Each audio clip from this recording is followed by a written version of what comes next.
Friends, आज आप जानेंगे रंग महल ड्रामे की कंप्लीट स्टोरी। ये स्टोरी एक लड़की माँ पारा के गिर्द घूमती है, जिसके पापा एक मुंशी हैं, और जिस घर में वो मुंशी हैं उसी घर में उनकी बीवी भी काम करती थी, जो कि अपनी मालकिन की बेटी को हॉस्पिटल लेके जा रही थी और रास्ते में उसकी डेथ हो गई। और उसकी मालकिन ने फिर अपनी बेटी परी की तरह ही माँ पारा को पाला है। उसके दो और बेटे हैं, सुहेल और रईद। ये जो पिक्चर में नज़र आ रहा है रईद है, ये अमेरिका पढ़ने गया हुआ है, अमेरिका से वापस आता है। माँ पारा बचपन से ही रोहित को पसंद करती है, लेकिन रोहित माँ पारा से बहुत ज़्यादा चिढ़ता है।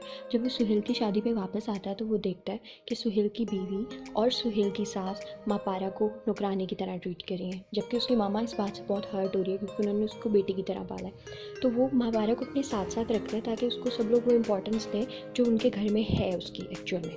तो माँ पारा मिसटुक कर लेती है। अब दूसरी तरफ उसकी भाभी की कज़न में भी रोहित इंटरेस्टेड होता है। वो चिढ़ती है कि कहीं उसकी कज़न की शादी ना हो जाए, तो वो इल्ज़ाम लगाती है कि ये प्ले बॉय टाइप लड़का है, ये माँ पारा में भी इन्वॉल्व है और मेरी कज़न। ये सुनकर उसकी अम्मी जान को गुस्सा आता है कि मेरी तरबियत ऐसी नहीं थी। वो माँ पारा को डांटती है और उसको घर भेज देती है।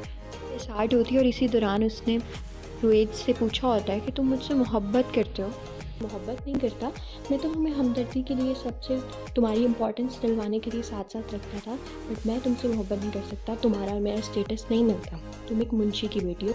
और इसको घर से भेजने की एक और रीज़न ये भी बताई जा सकती है कि रोहित खुद शिकायत लगाता है अम्मी जान से कि इसको अपने और मेरे स्टेटस का फ़र्क समझाएं, ये बहुत ज़्यादा लिमिट्स क्रॉस कर रही है। तो वो इसलिए उसको घर से निकाल है, जिसको वो भैया कहती थी।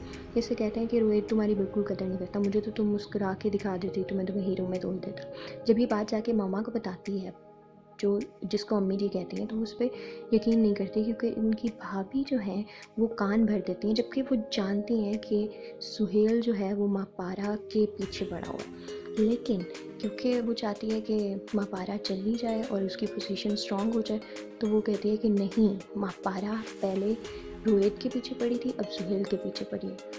माँ पारा बहुत ट्राई करती है, सबको एक्सप्लेनेशन देती है, लेकिन इसकी बात कोई नहीं सुनता। लेकिन उसके बाबा उस पर यकीन करते हैं, तो वो घर छोड़ के जा रहे होते हैं। इसी दौरान में उसकी बाबा की डेथ हो जाती है और इसके बाद माँ पारा अपने बलबूते पे पढ़ती लिखती है और अपना लाइफस्टाइल बनाती है, क्योंकि रोहित का ताना उसको याद होता है कि अब इसकी एंडिंग ऐसे दिखाई जाएगी कि जब बहुत ज़्यादा टॉर्चर करेगा सुहेल, और सुहेल को लगता है कि अब माँ पारा पे कोई ट्रस्ट नहीं करता और वो जो चाहता है वो कर सकता है, तो इसी दौरान में कोई ना कोई ये सच्चाई जान लेगा, मोस्ट प्रोबेबली रोहित।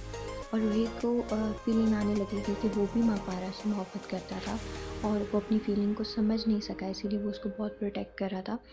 और जब वो ये सच भी जान जाएगा कि उसके सुहेल भैया गलत थे और वो उससे प्यार करता है, तो वो उसको ढूंढेगा और उससे माफ़ी मांगेगा और माँ पारा का सच सब पे ज़ाहिर होगा और दोबारा से उसे घर में वो पोजीशन मिलने लगेगी जो पहले थी। दूसरी तरफ भाभी की बहुत बुरी एंडिंग दिखाई जाएगी और इस तरह से ये ड्रामा अपने इख्तिताम को हैप्पी एंडिंग के साथ एंड होगा। ये था मेरा रिव्यू। आपका रिव्यू क्या है कमेंट सेक्शन में बताइएगा और सब्सक्राइब करना नहीं भूलिएगा।